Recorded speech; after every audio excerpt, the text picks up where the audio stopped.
아무도 멈추지 않았습니다. 모두가 외면한 골목 끝에 한 여인이 살고 있었습니다. 아무도 가까이 오지 않았고 아무도 이름을 부르지 않았습니다. 그런데 한 남자가 손을 내밀었습니다. 아픈 아들을 둔 가진 것 없는 택배 기사였습니다. 그리고 아이 하나가 인사를 했습니다. 그 인사가 기적이 되었습니다. 모두가 외면한 골목 끝에서 시작된 기적. 이제 시작합니다. 영상 시작 전 구독과 좋아요 부탁드립니다. 감사합니다. 불을 기억하는 사람이 있다. 6살이었다. 그날 밤 연립주택 복도에는 연기가 가득했다. 누군가 아이를 안고 뛰었다. 차가운 바깥 공기가 얼굴에 닿았다. 뒤를 돌아봤을 때 창문이 붉었다. 그게 전부였다. 부모의 얼굴은 그 불빛 뒤로 사라졌다. 박도윤의 삶은 그렇게 시작되었다. 친척집을 전전하는 일은 어렵지 않았다. 어렵지 않다는 말은 몸이 익숙해졌다는 뜻이었다. 짐이 많지 않았다. 가방 하나면 충분했다. 어느 집에서든 눈치를 읽는 법을 먼저 배웠다. 어른들의 표정이 무엇을 말하는지, 밥상 분위기가 어떤 방향으로 흐르는지, 그것을 아는 아이는 문제를 일으키지 않았다. 문제를 일으키지 않는 아이는 계속 그 자리에 있을 수 있었다. 도윤은 그렇게 자랐다. 밥값을 하는 아이였다. 시키지 않아도 설거지를 했다. 쓰레기를 내다 놓았다. 어린 사촌들을 돌봤다. 잘한다는 말은 거의 듣지 못했다. 당연한 일이었기 때문이다. 하지만 도윤은 그 당연함이 자신을 그 자리에 머물게 해준다는 것을 알았다.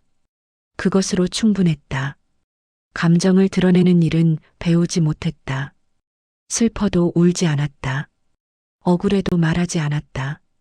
속에 쌓이는 것들은 몸을 움직이면 가라앉았다. 그래서 도윤은 늘 부지런했다. 가만히 있으면 생각이 올라왔기 때문이다. 학교를 마치고 곧바로 일을 시작했다. 처음엔 공장이었다. 다음엔 건설 현장이었다. 몸을 쓰는 일이 맞았다. 머리를 비울 수 있었다. 몇 년이 지나 택배 일을 시작했다. 수레를 끌고 골목을 누볐다. 하루 14시간이 기본이었다. 무릎이 아팠다. 어깨가 아팠다. 그래도 멈추지 않았다. 멈추면 다음 달 생계가 흔들렸다. 도윤에게 일이란 그런 것이었다. 좋아서 하는 것이 아니었다. 살기 위해 하는 것이었다. 그 두 가지가 다르다는 생각을 오랫동안 해본 적이 없었다. 윤서진을 만난 건 30대 초반이었다. 물류센터 사무직이었다. 조용한 사람이었다. 말이 많지 않았고 먼저 나서는 일도 드물었다. 도윤은 처음엔 그냥 스쳐 지나쳤다. 그러다 어느 날 퇴근 무렵 서진이 혼자 버스 정류장에 서 있는 것을 봤다. 우산이 없었다. 비가 내리고 있었다. 도윤은 자기 우산을 건넸다. 괜찮아요. 비 맞으면 안 되잖아요. 그게 처음 나눈 대화였다. 두 사람은 천천히 가까워졌다. 서로 많이 묻지 않았다. 과거를 꺼내지 않아도 어딘가 비슷한 냄새가 났다. 상처가 있는 사람은 상처가 있는 사람을 알아본다. 말하지 않아도 아는 것들이 있었다. 결혼은 조용히 했다. 작은 예식장에서 몇 명 되지 않는 사람들과 함께였다. 화려하지 않았다. 하지만 두 사람 모두 그것으로 충분하다고 생각했다. 처음으로 자기 집이 생긴다는 것, 자기 가족이 생긴다는 것, 그것이 두 사람에게는 가장 큰 일이었다. 아들이 태어났다. 박찬우였다. 작고 조용한 아이였다. 울음소리도 크지 않았다. 도윤은 처음으로 아기를 안아봤다. 어떻게 잡아야 할지 몰라 두 손이 굳었다. 간호사가 옆에서 도와줬다. 아이가 도윤의 손가락을 잡았다. 그 작은 손이 생각보다 힘이 셌다. 도윤은 그날 처음으로 울었다. 병원 복도에 나가서 혼자 울었다. 왜 우는지 설명하기 어려웠다. 기쁜 것 같기도 했고 무서운 것 같기도 했다. 이 작은 것을 지켜야 한다는 생각이 가슴을 눌렀다. 6살 때 잃어버린 것이 무엇인지 그날에야 조금 알 것 같았다. 찬우가 7살이 되던 해였다. 아이가 자꾸 숨을 가빠했다. 조금만 뛰어도 입술이 파래졌다. 대학병원에서 검사를 받았다. 선천성 심장병이라고 했다. 태어날 때부터 가지고 있던 것이었다. 의사는 차분하게 설명했다. 도윤은 끝까지 고개를 끄덕였다. 서진은 옆에서 메모를 했다. 병원을 나오고 나서 두 사람은 한참 말이 없었다. 서진이 먼저 입을 열었다. 잘 될 거야. 도윤은 대답하지 않았다. 고개만 한번 끄덕였다. 그 말이 위로인지 다짐인지 알 수 없었다. 아마 두 가지 다였을 것이다. 병원비가 쌓였다. 정기검진, 약값, 입원비. 한 번씩 큰 돈이 나갔다. 도윤은 배송구역을 늘렸다. 서진은 사무직 외에 저녁 아르바이트를 시작했다. 적금을 깼다. 그래도 모자랐다. 전세 계약이 끝날 무렵 보증금을 올려줄 여력이 없었다. 결국 더 작은 월세로 이사했다. 이삿날 저녁이었다. 박스를 다 드리고 나서 셋이 좁은 거실에 앉았다. 짜장면을 시키려고 했다. 이사할 때마다 짜장면이라는 말이 있었다. 찬우가 먼저 말했다. 나 라면이 더 좋아. 서진이 찬우를 봤다. 도윤도 봤다. 7살짜리가 그 말을 왜 했는지 두 사람은 알았다.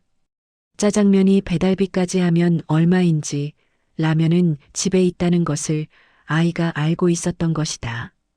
모르는 척했지만 알고 있었던 것이다. 도윤은 일어섰다. 라면 사러 나갔다 올게. 슈퍼에서 라면을 집어들었다. 계산대 앞에 섰다가 문득 밖을 봤다. 슈퍼 앞 평상 근처에 노파 한 명이 서 있었다. 낡은 옷을 걸치고 있었다.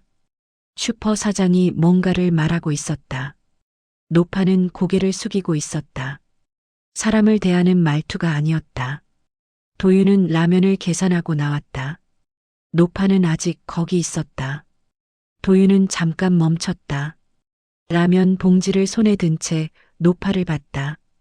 그리고 다시 슈퍼 안으로 들어갔다. 복숭아 한 봉지를 집었다. 복숭아 알레르기가 있었다. 그걸 알면서도 집었다. 이유는 설명하기 어려웠다. 그냥 그래야 할 것 같았다. 계산을 하고 나와 노파에게 봉지를 내밀었다. 노파는 말이 없었다. 도윤도 말이 없었다. 봉지가 건네졌다. 그게 전부였다. 집으로 돌아오는 길, 도윤은 손등이 가려워지는 것을 느꼈다. 붉어지고 있었다. 예상한 일이었다. 그래도 발걸음이 조금 가벼웠다. 왜 그런지는 몰랐다. 그냥 그랬다. 어떤 일들은 이유보다 먼저 몸이 알았다. 골목 끝 작은 창문에 불이 켜져 있었다. 서진과 찬우가 기다리는 집이었다. 도윤은 그 빛을 향해 걸어 들어갔다. 슈퍼 앞에서의 일이 도윤의 머릿속에 자꾸 걸렸다. 복숭아 알레르기로 손등이 벌겋게 부어 있었다. 가려움보다 따가움 쪽이었다. 약을 바르면서도 노파의 얼굴이 떠올랐다. 아무렇지 않은 듯 봉지를 받아들던 그 작은 손. 고맙다는 말 한마디 없이 돌아서던 구분 등. 도윤은 그 뒷모습이 어쩐지 낯설지 않다는 생각을 지우지 못했다. 며칠이 지났다. 그날도 도윤은 아침 일찍 배송을 나섰다. 찬 공기 속에서 손수레를 끌며 골목을 돌다 보면 하루가 어떻게 가는지 모른다.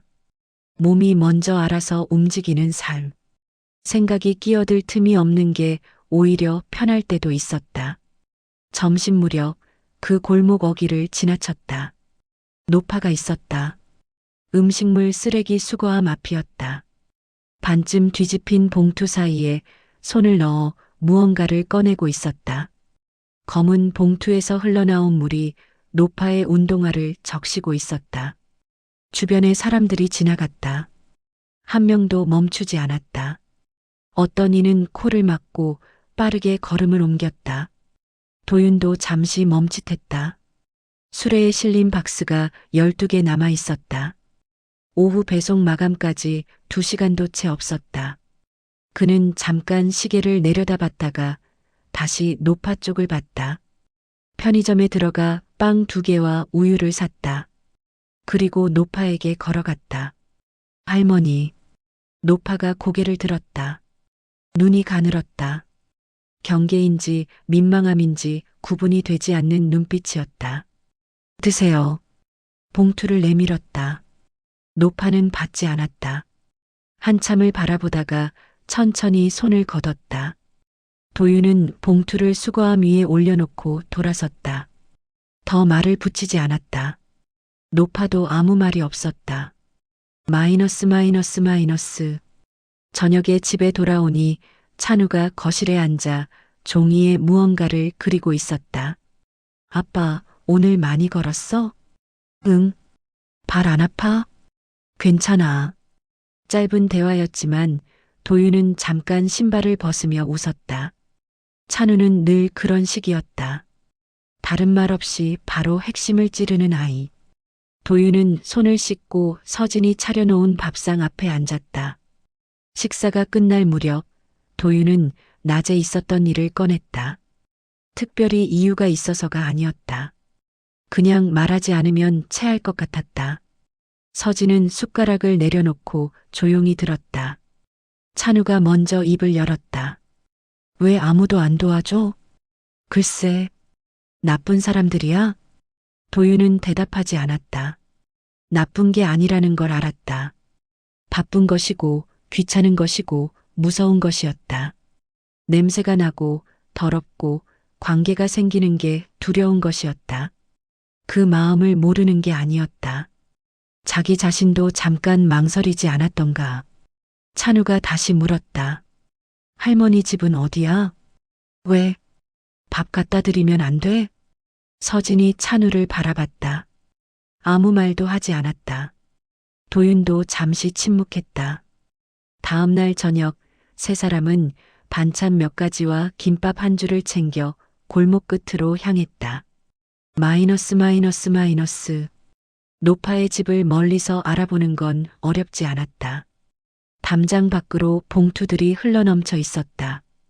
군데군데 묶이지 않은 채 쌓인 것들이 있었고 빛이 바랜 스티로폼 상자와 녹슨 냄비가 담벼락에 기대어 있었다. 가까워질수록 냄새가 먼저 왔다. 발효된 무언가와 오래된 습기가 뒤섞인 냄새였다. 찬우가 코를 막으려다 그냥 내렸다. 도윤이 문 앞에 서서 낮게 불렀다. 할머니, 저 아까 빵 드린 사람인데요. 안에서 아무 소리가 없었다. 바람만 지나갔다. 도윤은 한 번 더 불렀다. 삐걱 하는 소리가 났다. 문이 조금 열렸다. 사람 하나가 겨우 나올 만한 틈이었다. 노파가 거기 서 있었다. 손에 쇠막대가 들려 있었다. 눈이 가늘게 좁혀져 있었다. 뭐하러 왔어? 말이 아니라 경고에 가까웠다. 밥 좀 갖다 드리려고요. 필요 없어. 저 아들이 드리고 싶다고 해서요. 노파의 시선이 도윤에게서 그 옆으로 옮겨갔다. 찬우가 거기 서 있었다. 작은 몸에 비닐봉투를 두 손으로 들고 노파를 올려다보고 있었다. 할머니, 안녕하세요. 고개를 꾸벅 숙였다. 노파는 잠시 아무 말도 하지 않았다. 쇠막대를 든 손이 천천히 내려갔다. 문이 조금 더 열렸다. 그게 전부였다. 초대도 아니었고 거절도 아니었다. 그냥 막지 않겠다는 뜻이었다. 마이너스. 그날 이후로 도윤의 가족은 일주일에 한 번씩 노파의 집을 찾았다. 처음엔 문 앞에 두고 왔다. 노파가 받는지 확인하지 않고 그냥 내려놓고 돌아섰다. 두 번째엔 문 안쪽까지 들어갔다.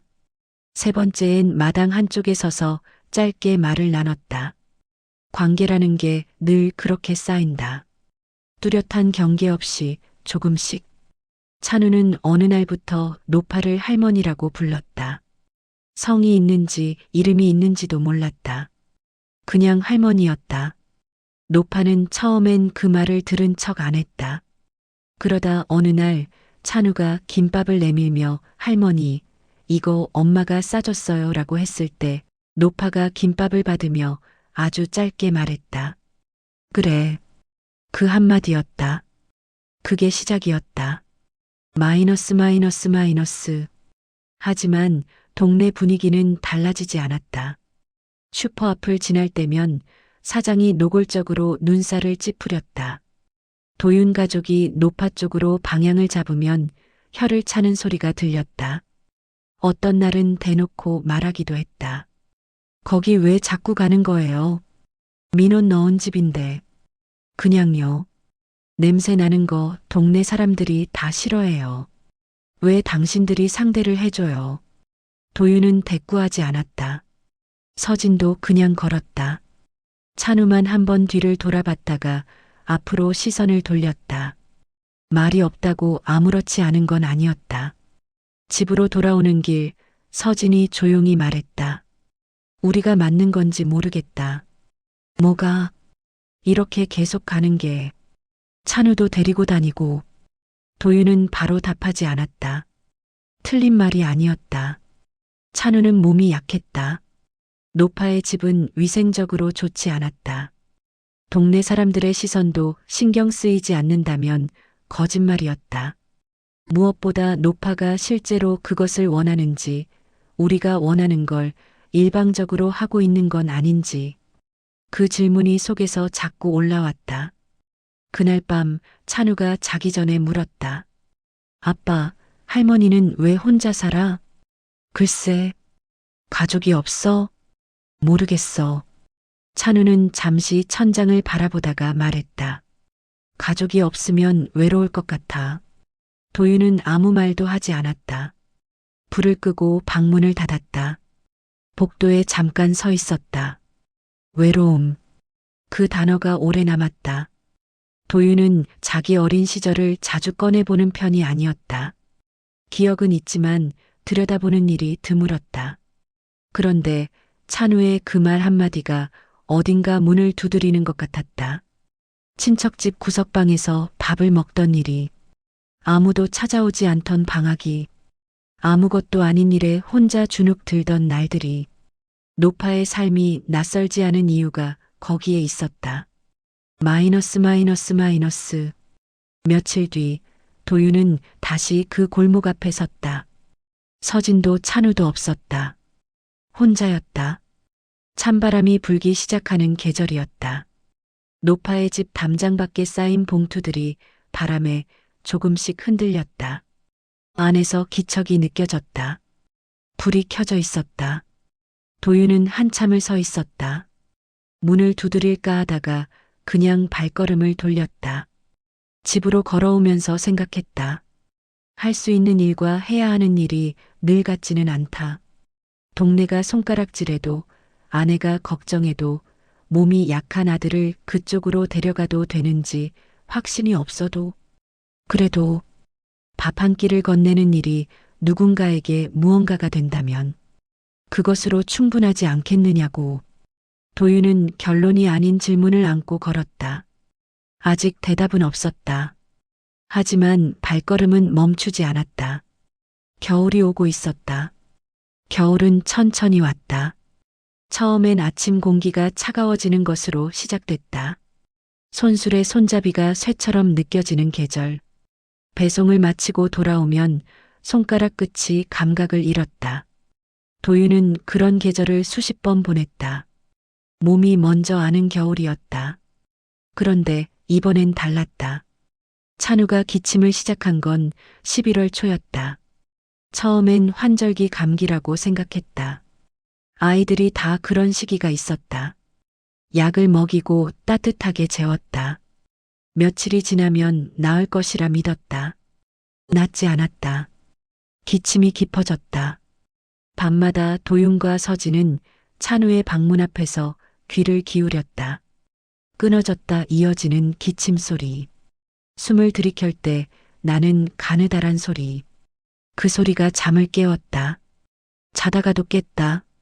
잠든 척하면서 귀를 열어두었다. 소아청소년과에 갔다. 의사는 흉부 엑스레이를 찍자고 했다. 결과를 보는 의사의 표정이 조금 굳었다. 말을 고르는 사람의 얼굴이었다. 큰 병원 가보셔야 할 것 같아요. 그 한마디가 다였다. 마이너스 마이너스 마이너스. 대학병원 응급실은 항상 붐볐다. 찬우는 이미 그 복도가 낯설지 않은 아이였다. 심장 때문에 처음 이 병원에 온 게 7살이었다. 그때부터 복도 끝 자판기 위치를 알았고 어떤 간호사 선생님이 체열을 덜 아프게 하는지도 알았다. 아이가 그런 것들을 알고 있다는 사실이 도윤에게는 늘 쉽게 삼켜지지 않는 것이었다. 검사 결과가 나왔다. 폐렴이었다. 심장 기능이 약한 아이에게 폐렴은 단순한 폐렴이 아니었다. 담당 교수는 차분하지만 분명한 말투로 설명했다. 입원이 필요하다고 했다. 빠르게 진행되고 있다고 했다. 산소 포화도가 낮아지고 있다는 말도 했다. 찬우는 그날 저녁 입원했다. 작은 손등에 링거 바늘이 들어갔다. 산소줄이 코 밑에 걸렸다. 찬우는 낯선 것을 낯선 티를 내지 않고 받아들이는 아이였다. 그게 도윤은 더 마음에 걸렸다. 무서운 걸 무서운 척하지 못하는 나이가 아직 아닌데. 아빠, 나 얼마나 있어야 해? 글쎄, 좀 있어야 할 것 같아. 학교는? 그건 나중에 생각하자. 나중에가 언제야? 도윤은 웃으려 했지만 잘 안 됐다. 찬우의 머리를 한번 쓸어주고 자리에서 일어났다. 병실 창 밖으로 병원 주차장 불빛이 보였다. 바람이 없는데도 추운 밤이었다. 마이너스 마이너스 마이너스. 사흘째 되던 날 원무과에서 연락이 왔다. 서진이 전화를 받았다. 도윤은 배송 중이었다. 서진의 문자가 왔다. 내용은 짧았다. 미납병원비 얘기 나왔어. 전화해. 도윤은 박스를 수레에 내려놓고 전화를 걸었다. 서진의 목소리가 평소보다 낮았다. 눌려있는 목소리. 원무과 직원은 정중했다. 정중한 말이 더 날카롭게 들릴 때가 있었다. 그동안 쌓인 미납금이 있다고 했다. 치료를 계속 이어가려면 먼저 정리가 필요하다고 했다. 당장은 아니지만 빠른 시일 안에 방법을 찾아야 한다고 했다. 전화를 끊고 도윤은 잠시 수레 옆에 서 있었다. 금액을 들었을 때 머릿속이 순간 하얘졌다. 숫자가 크면 실감이 안 난다. 실감이 안 되는 게 오히려 더 무서웠다. 배송을 마저 마쳤다. 손이 움직이는 동안 머리는 계속 돌아갔다. 적금은 이미 찬우 첫 번째 수술 때 깼다. 보험은 가입 당시 심장 질환이 고지 항목에 걸려 제대로 처리가 안 됐다. 친척들에게 손을 벌릴 만한 관계가 도윤에게는 없었다. 있었다면 진작 연락했을 것이다. 은행 대출. 거기까지 생각이 닿았다. 퇴근 후 은행 앱을 열었다. 한도를 조회했다. 숫자를 보고 앱을 닫았다. 다시 열었다가 또 닫았다. 이미 2군데에서 대출이 있었다. 추가 한도가 거의 없었다. 서진이 옆에서 조용히 말했다. 내가 알아볼게. 정부 지원 같은 거 알아봤잖아. 더 있을 수도 있어. 있으면 벌써 받았지. 말이 거칠게 나왔다. 도윤은 말하고 나서 입을 다물었다. 서진도 아무 말 없었다. 잠시 두 사람 사이에 소리가 없었다. 서진이 먼저 일어났다. 주방으로 가는 소리가 났다. 물 흐르는 소리, 컵이 내려지는 소리. 도윤은 거실에 그대로 앉아 있었다. 싸운 게 아니었다. 그냥 지친 것이었다. 지침이 말로 나오면 이렇게 됐다. 마이너스 마이너스 마이너스. 며칠이 그렇게 흘렀다. 낮에는 일하고 저녁에는 병원에 들르고 밤에는 방법을 찾다가 잠들었다. 찬우의 상태는 좋아졌다가 나빠졌다가를 반복했다. 의료진은 안정적이라고 했지만 안정적이라는 말이 좋다는 뜻이 아님을 도윤은 이미 알았다. 어느 날 밤 병원에서 나오는 길이었다. 찬우가 잠든 것을 확인하고 나왔다. 서진은 병실에 남았다. 도윤 혼자 병원 1층 로비를 걸어 나왔다. 자동문이 열리며 찬 공기가 한꺼번에 들어왔다. 발걸음이 멈췄다. 어디로 가야 할지 몰랐다. 집으로 가야 했다. 내일 새벽 배송이 있었다. 그런데 몸이 움직이지 않았다. 주차장 끝에 서서 담배를 피우는 사람들이 보였다.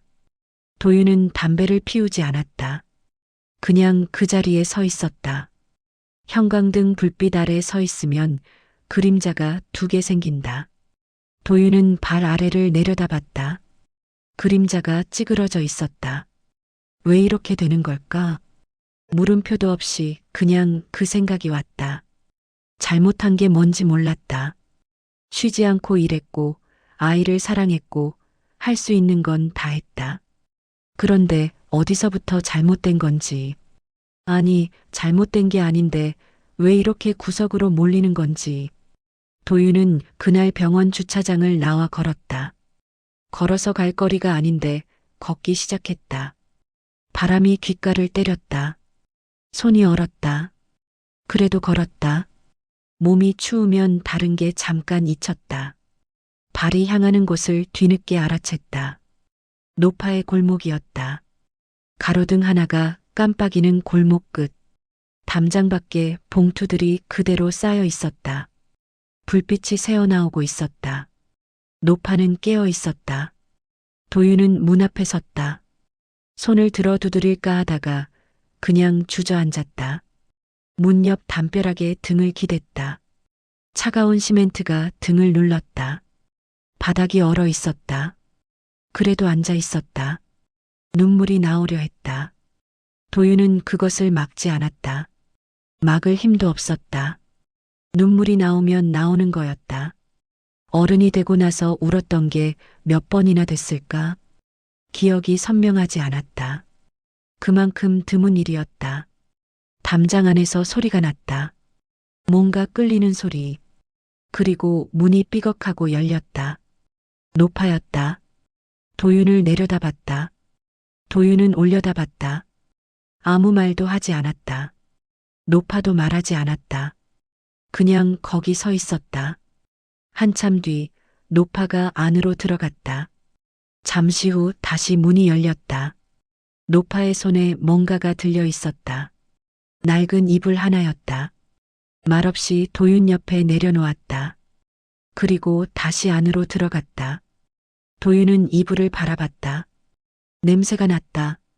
오래된 첫 냄새. 그래도 따뜻했다. 무릎 위에 덮었다. 눈물이 한 번 더 왔다가 멈췄다. 왜 우리 애까지. 소리는 거의 없었다. 혼잣말이었다. 누가 들어줄 거라고 기대하지 않았다. 그냥 말이 나왔다. 담안에서 노파의 목소리가 들렸다. 작고 낮은 소리였다. 살려야지. 그것뿐이었다. 도윤은 고개를 들지 않았다. 눈을 감았다. 살려야지. 그 말이 귓속에서 천천히 자리를 잡았다. 위로인지 명령인지 알 수 없었다. 그런데 이상하게 그 말이 닿았다. 살려야지. 그래. 살려야 했다. 방법이 없다고 생각했던 게 아니었다. 방법을 찾는 걸 잠깐 멈췄던 것이었다. 주저앉아 있으면 바닥만 보인다. 일어서야 했다. 아직 다 써보지 않은 것들이 있을지도 몰랐다. 도윤은 이불을 접어 문 앞에 올려놓았다. 일어섰다. 무릎이 뻐근했다. 바지를 한번 털었다. 집으로 걸었다. 발걸음이 올 때보다 조금 달랐다. 가볍다는 말은 틀렸다. 무거움은 그대로였다. 다만 그것을 지고 걷겠다는 쪽으로 무게중심이 옮겨진 것 같았다. 겨울밤이 길었다. 하지만 끝이 없는 밤은 없었다. 도윤은 걸었다. 아침이 왔다. 도윤은 새벽 4시에 눈을 떴다. 배송 시작 시간보다 1시간 이른 시각이었다. 잠을 잔 건지 누워 있었던 건지 구분이 되지 않았다. 천장을 바라보다가 일어났다. 세수를 하고 작업복을 입었다. 밥을 먹었다. 손이 움직이는 동안 머리는 다시 돌아가기 시작했다. 살려야지. 노파의 그 말이 밤새 어딘가에 남아 있었다. 그날 오후 서진이 병원 원무과를 다시 찾아갔다. 혼자였다. 도윤에게는 말하지 않았다. 말했다가 서로 무거워질 것 같았다. 서진은 그런 계산을 잘하는 사람이었다. 감정을 나눠야 할 때와 혼자 감당해야 할 때를 구분하는 것. 보육원에서 자라며 익힌 방식이었다. 담당 직원은 지난번과 같은 사람이었다. 정중한 말투. 서진은 상황을 설명했다. 미납금이 쌓인 경위, 남편의 수입, 아이의 상태. 숨기지 않고 다 말했다. 감추면 도움을 받을 수 없었다.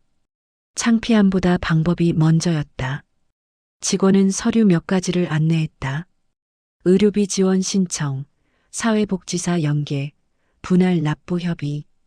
이미 알고 있는 것들이었다. 하지만 한 가지가 달랐다. 이번엔 사회복지사가 직접 면담을 하겠다고 했다. 지난번엔 그 말이 없었다. 작은 차이였다. 하지만 서진은 그 차이를 놓치지 않았다.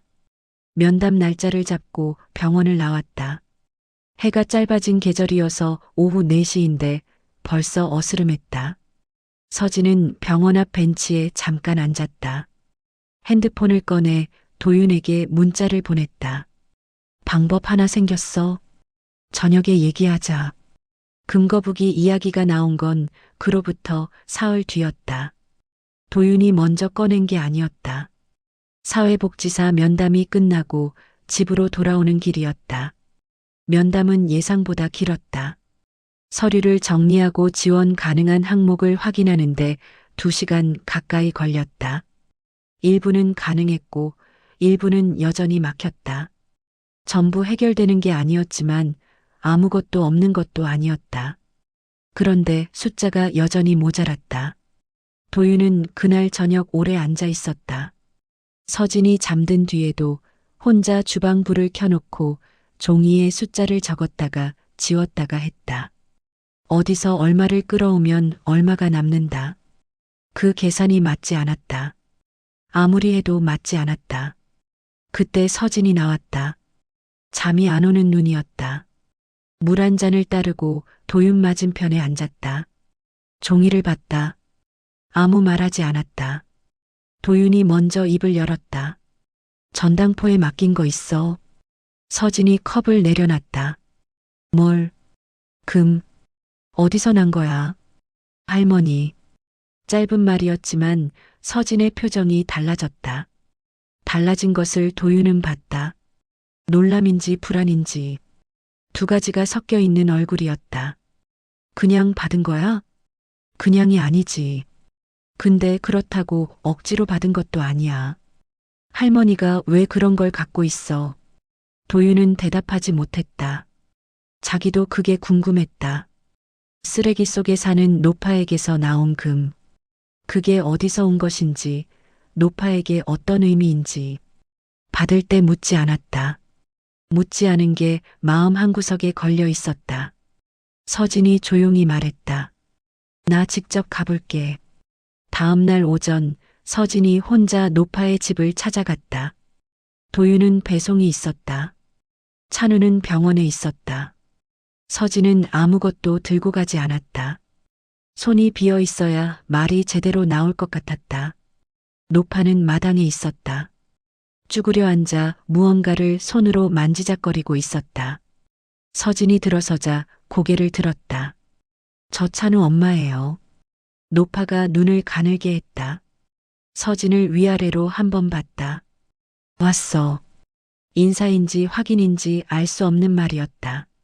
서진은 바로 물었다. 돌려 말하는 게 오히려 실례일 것 같았다. 할머니, 금거북이 있잖아요. 어디서 난 거예요? 노파가 잠시 손을 멈췄다. 왜? 그냥 알고 싶어서요.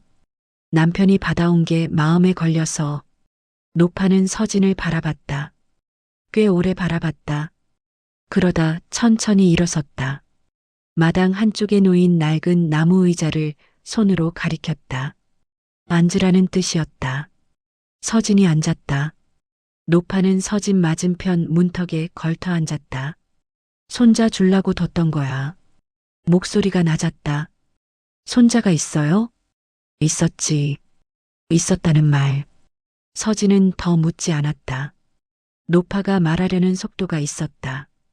그 속도를 건드리지 않는 게 맞을 것 같았다. 노파가 말을 이었다. 아들이 있었다고 했다. 하나뿐인 아들.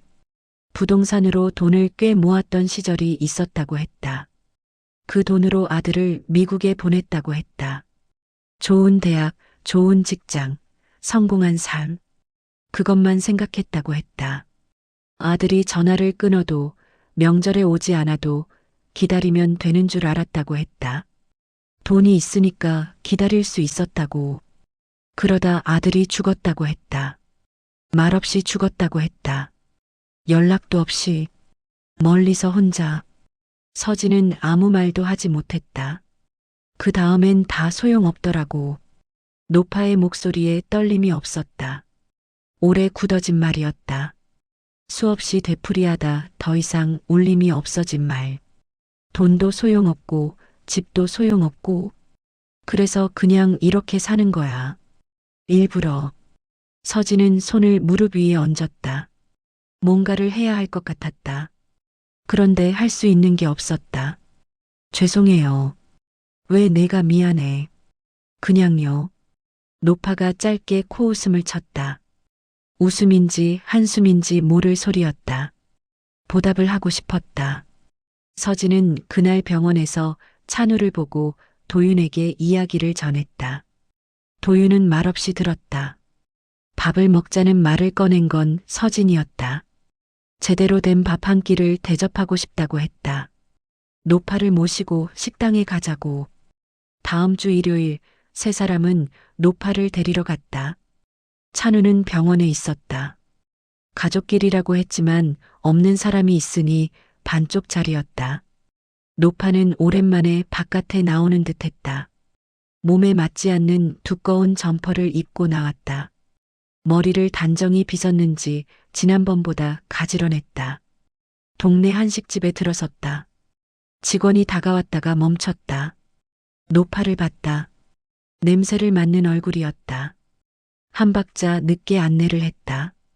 자리를 잡고 앉아 옆 테이블 손님이 조용히 자리를 옮겼다. 주인이 가운데 사이 칸막이를 치며 지나갔다. 노파는 메뉴판을 들고 있었다. 서진은 메뉴판을 보는 척했다. 뒤에서 주인의 목소리가 들렸다. 직원에게 하는 말인데 들으라는 말이었다. 손님들 계신데 환기 좀 시켜. 도윤은 메뉴판을 덮었다. 나가자. 노파가 도윤을 봤다. 서진도 봤다. 도윤은 이미 일어서고 있었다. 셋은 식당을 나왔다. 말없이 걸었다. 노파가 앞서지도 뒤처지지도 않고 걸었다. 도윤은 무언가를 말해야 한다고 생각했지만 말이 나오지 않았다. 미안하다는 말이 맞는지, 괜찮냐는 말이 맞는지. 서진이 먼저 걸음을 멈췄다. 편의점 앞이었다. 여기서 먹어요. 우리. 편의점 앞 플라스틱 의자에 셋이 나란히 앉았다. 도시락 2개와 컵라면 하나. 서진이 골랐다. 노파 앞에 뜨거운 국물을 놓았다. 찬바람이 불었다. 도윤은 등이 시렸지만 일어나고 싶지 않았다. 노파가 뚜껑을 열었다. 젓가락을 들었다. 천천히 먹기 시작했다. 서진이 조용히 울기 시작했다. 소리가 없었다. 도시락을 들고 있는 채로 눈물이 흘렀다. 도윤이 봤다. 노파도 봤다. 서진이 말했다. 저도 어릴 때 시설에서 자랐어요. 밥 먹을 때 사람들 눈치 많이 봤어요. 그래서 말을 잇지 못했다. 노파는 젓가락을 내려놓지 않았다. 서진 쪽을 바라보더니 천천히 말했다. 울어야 마음이 풀려.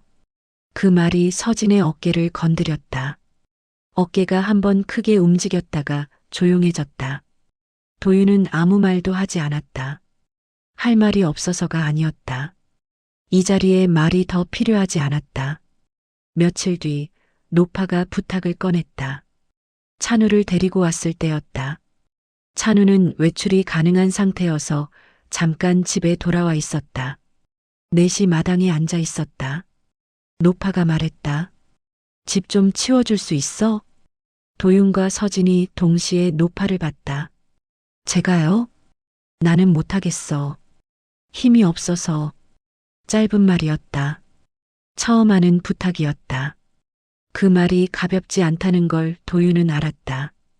이 집에서 이렇게 살아온 시간이 있는 사람이 치워달라고 하는 것.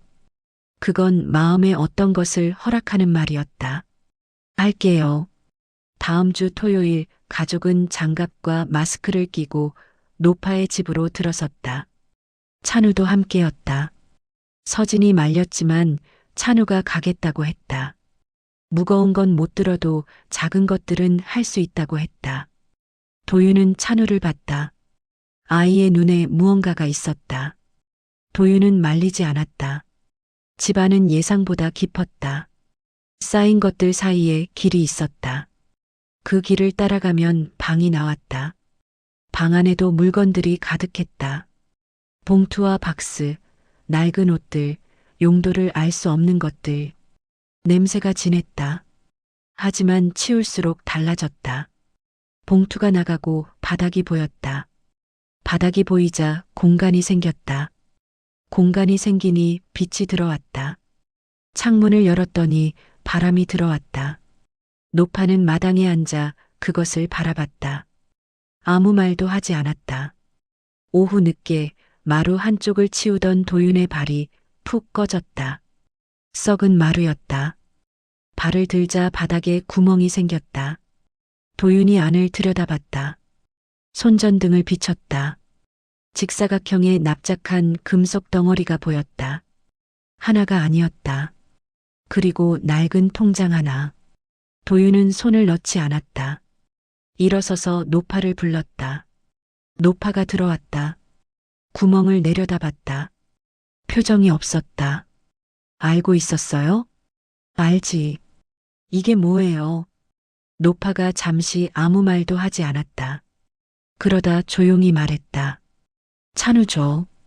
도윤은 그 말의 의미를 바로 알아채지 못했다.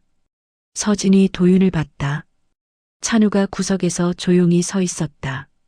노파가 다시 말했다. 아이 살려야지. 그게 먼저야. 도윤의 눈이 뜨거워졌다. 참았다. 서진이 입술을 꽉 깨물었다. 찬우는 노파에게 걸어갔다. 작은 손으로 노파의 손을 잡았다. 할머니. 노파는 찬우의 손을 한번 꼭 쥐었다가 놓았다. 그것뿐이었다. 말이 없어도 방 안에 무언가가 가득 찼다. 저녁 어스름이 집 안으로 들어왔다. 치워진 마루 위에 빛이 비꼈다.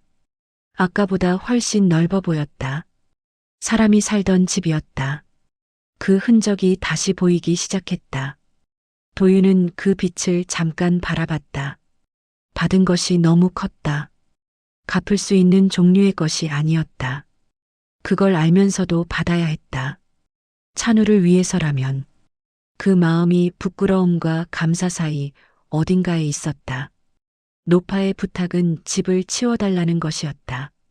하지만 도윤은 알 것 같았다. 그 부탁이 단순히 집 이야기가 아니라는 것을, 오래 닫혀있던 것을 열어달라는 말이었다는 것을, 혼자 굳혀온 것들을 이제 내려놓겠다는 말이었다는 것을. 봄이 아직 멀었다. 찬우의 수술은 아직 남아있었다. 그래도 오늘은 빛이 들어왔다. 수술은 봄이 오기 전에 잡혔다. 2월이었다. 병원 복도에 햇살이 들어오는 시간이 조금씩 길어지는 계절이었다. 찬우는 수술 전날 밤 병실에 누워 천장을 바라봤다. 도윤과 서진이 양쪽에 앉아 있었다. 셋 다 말이 없었다. 말이 없어도 어색하지 않은 밤이었다. 찬우가 먼저 입을 열었다. 아빠, 나 안 무서워. 도윤은 아들을 바라봤다. 그래, 조금은 무서운데 많이는 아니야. 도윤은 찬우의 손을 잡았다. 가늘고 작은 손이었다. 그 손이 언젠가는 자기 손보다 커질 것이라는 생각이 문득 들었다. 그날이 오게 해야 한다고 생각했다. 자, 아빠는 앉아? 조금 있다 잘게. 찬우는 눈을 감았다. 금방 잠든 것 같았다. 서진이 찬우의 이불을 올려줬다. 도윤은 그 모습을 보면서 오래 앉아 있었다. 수술은 6시간이 걸렸다. 도윤과 서진은 수술실 앞 복도에서 기다렸다. 앉았다가 서고 섰다가 앉았다. 커피를 한 잔씩 사왔지만 반도 마시지 않았다. 말이 없었다. 말을 아끼는 게 아니었다. 말이 없는 게 가장 정직한 상태였다. 3시간쯤 지났을 때 도윤은 자리에서 일어났다. 복도 끝 창문 앞에 섰다. 바깥은 흐렸다. 구름이 두텁게 깔린 하늘이었다. 눈이 올 것 같은 하늘이었다. 도윤은 그 앞에서 무릎을 꿇었다. 의도한 것이 아니었다. 무릎이 먼저 꺾였다. 바닥이 차가웠다. 기도를 할 줄 아는 사람이 아니었다. 믿는 대상이 분명한 것도 아니었다.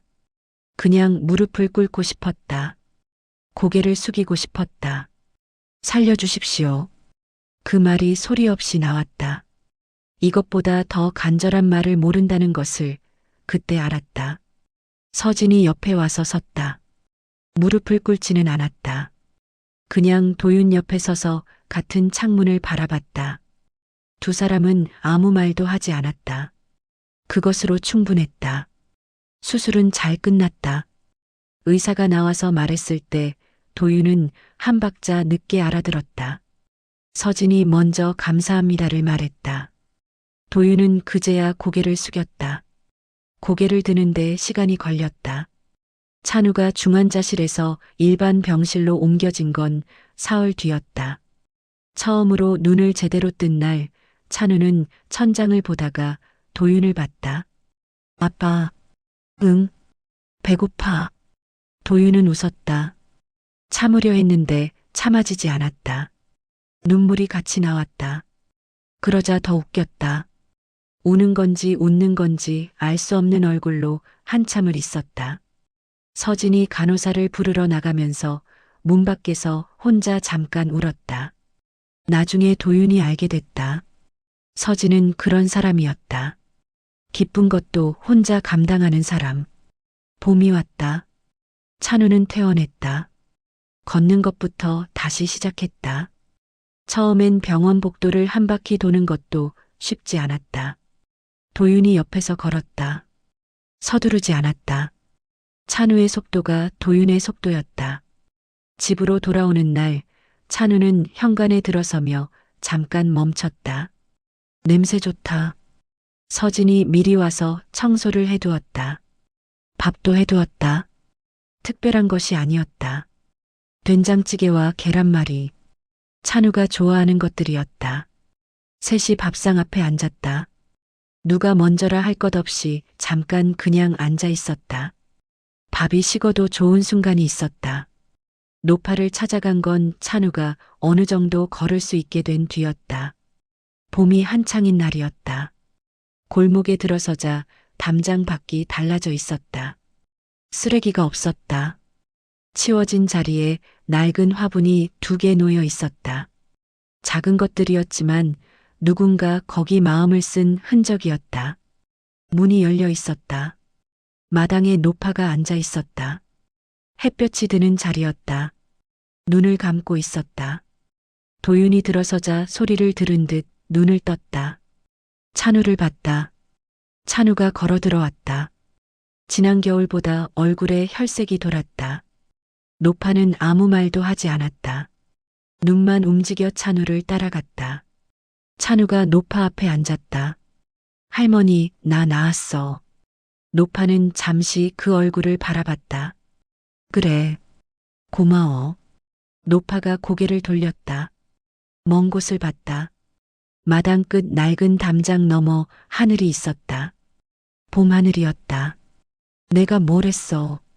그래도 찬우는 더 말하지 않았다. 노파도 더 말하지 않았다.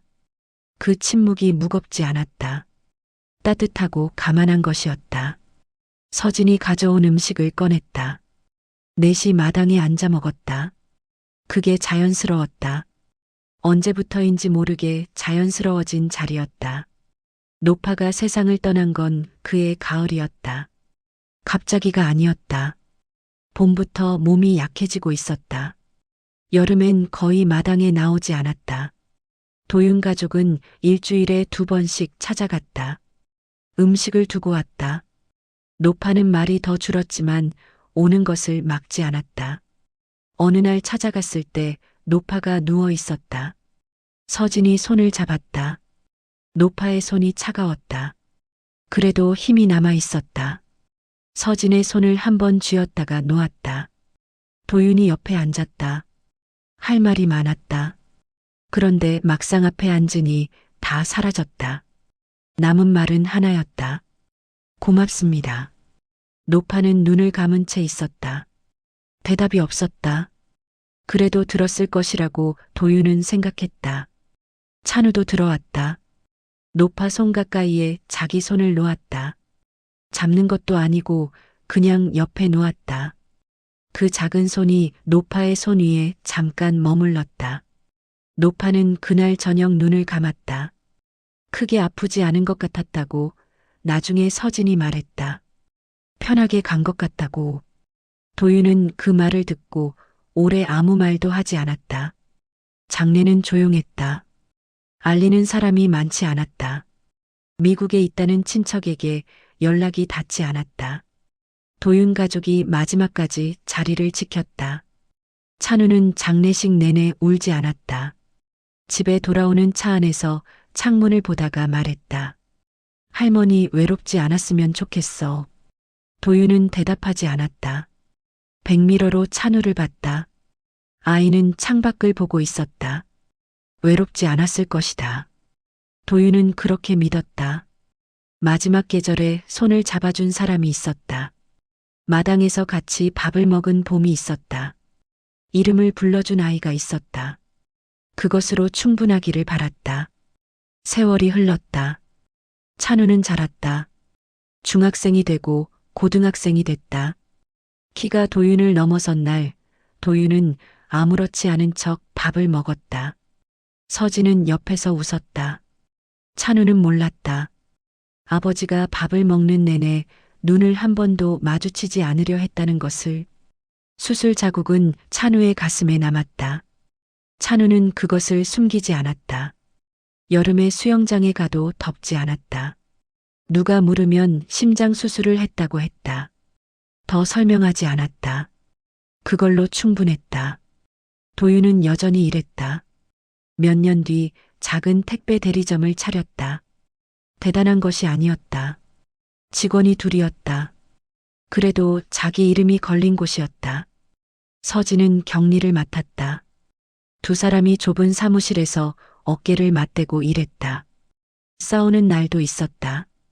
그래도 같은 방향을 보는 사람들이었다. 찬우가 군 입대를 앞둔 해가 됐다. 20살이었다. 도윤은 그의 봄 내내 말수가 줄었다. 서진은 알면서 모른 척했다. 찬우는 도윤이 왜 그런지 알면서 먼저 말을 꺼내지 않았다. 가족이 오래되면 그런 것들이 생겼다. 말하지 않아도 아는 것들. 입대 전날 저녁 셋이 밥을 먹었다. 찬우가 말했다. 나 잘 다녀올게. 도윤이 말했다. 그래. 서진이 말했다. 밥 잘 먹어. 그게 다였다.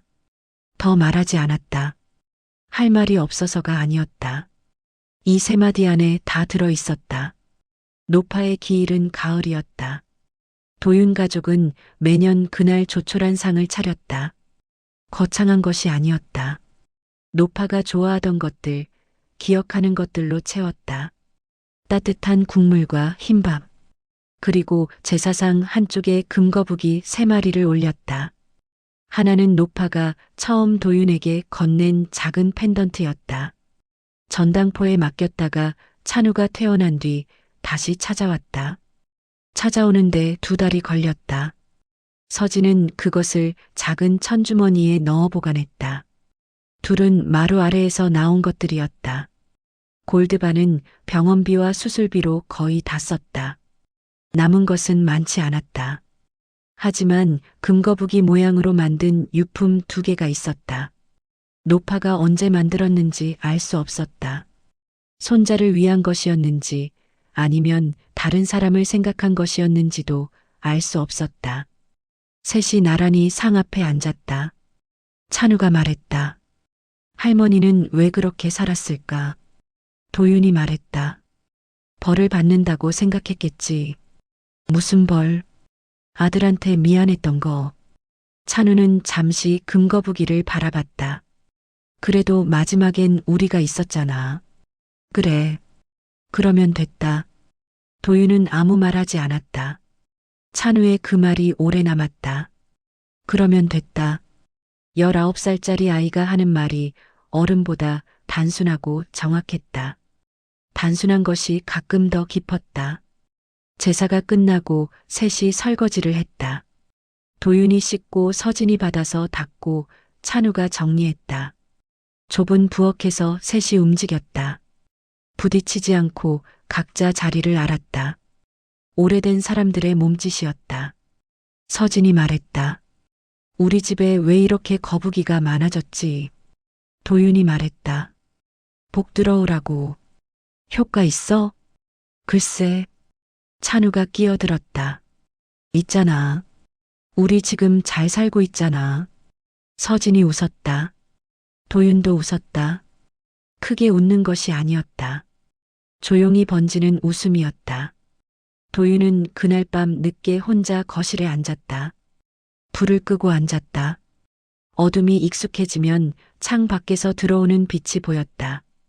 가로등 빛, 이웃집 창에서 새어나오는 빛, 작고 여러 개의 빛들이었다. 인생을 바꾼 것이 무엇인지 가끔 생각했다. 노파의 돈이라고 생각한 적도 있었다. 그 금이 없었다면 찬우를 살리지 못했을 것이다. 그건 사실이었다. 하지만 그게 전부는 아니었다. 슈퍼 앞에서 복숭아를 샀던 일이 있었다. 음식물 수거함 앞에서 빵을 건넸던 일이 있었다. 찬우가 왜 아무도 안 도와주냐고 물었던 일이 있었다. 가족이 반찬을 들고 냄새나는 골목을 걸었던 일이 있었다.